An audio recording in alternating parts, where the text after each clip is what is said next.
Okay, so Jesse on fire. I'm going to talk about why Conor McGregor may be fighting for the 170-pound title instead of the 155-pound title very, very soon. First, please subscribe and ring the bell if you like my content, and like and comment, okay? For real, when you do that, if you just, you can go in the comments and go, I'm doing this as a favor to Jesse.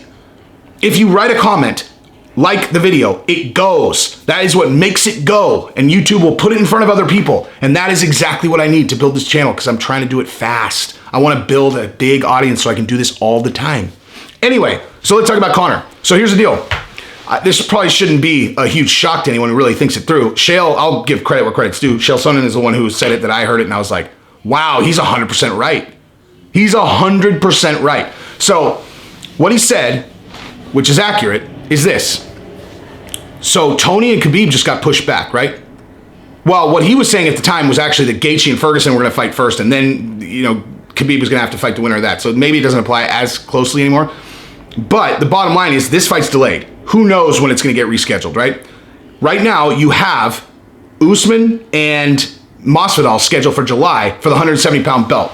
Now, if you think that Masvidal wins that fight and the next one is not against Conor for the 170-pound belt, you're out of your mind. That is the biggest pay-per-view in UFC history by a mile, okay?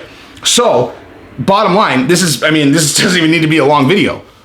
If Masvidal beats Usman, Masvidal fights Conor for the title next, and it'll be the biggest pay-per-view in history, except maybe the rematch with Khabib. So I think we're 50-50 on which one Conor does. I think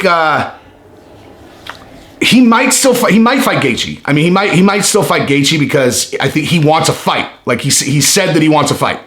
So if that's the case, then he'll fight Gaethje. If he wants to wait for a title shot, all he has to do is just wait out those two fights, and he'll get the next one at either weight. You know what I mean? So I personally would. Okay, so there are a handful of guys, a real small handful of guys that I will root for no matter what. Like, no matter who they're fighting, even if they're fighting someone I really, really like, I'll always root for them. Conor, Masvidal are my number one and number two. I can't even imagine watching those two guys fight. I'm trying to think of who I'd be rooting for, and it actually hurts my head. Because I am unequivocal on how much I love those two guys. So, and can you imagine that fight? Oh my gosh, it'll be the first round of that fight will potentially be the best single round of mixed martial arts in the history of the sport. Straight up. Conor fresh against Masvidal fresh, standing up and it'll be unbelievable. Unbelievable. Please let that happen. Because the Khabib fight is interesting, but here's the thing. We already saw what happens in that fight. The only way that goes different is if Conor knocks Khabib out kind of early, I think. So we know it's not going to be as good. There's no scenario where it's as good of a fight as it is against Masvidal. And if Conor wins the belt at 170 to be the first belt holder in 3 weight classes, no one else will ever do that. No one else will ever do that. I don't think. I'm saying ever, but I don't think anyone will ever do that again. And I think he could do it. Usman is a much tougher opponent than Masvidal for Conor. Just stylistically, because he's just a stronger version of Khabib. Probably not quite as good at wrestling, but stronger probably. So, and he's not dumb enough to sit there and try to stand and trade with Conor. At least not until the 3rd round. So I see that highly likely going Usman's way. But I'm basing that on Khabib. And, Usman takes guys down very, very differently than Khabib does. Khabib does the single leg pick and kind of works the legs and pushes them up against the fence, takes them down from there. Usman doesn't do that same thing. He tends to clinch with guys and then go for takedowns.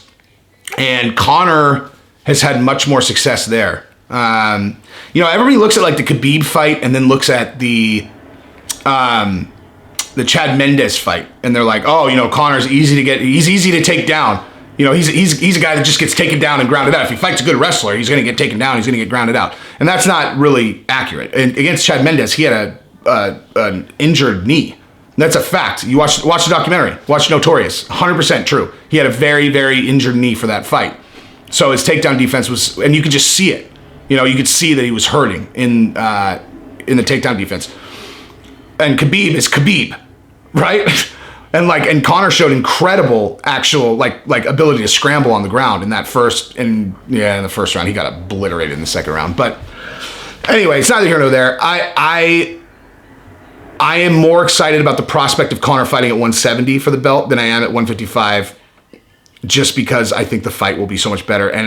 But I know Conor wants the 155 fight more, or he wants Khabib, so who knows? We'll see. But imagine Masvidal, Conor, and it's very, very, very, very likely that that'll happen, because as long as Conor doesn't lose between now and when Masvidal is a belt holder, bet your life on that being the fight. And the only way that it would be Colby versus Masvidal is if Conor has lost, Conor's booked for another fight, and Colby has won. Yeah, that. So, but I think Woodley is much more likely to be the next title shot, because I think he's going to run through Leon Edwards like a freight train. As a matter of fact, I should just do an entire video on 170 now. I'm going to do that. So anyway, like, subscribe, comment, please. Peace.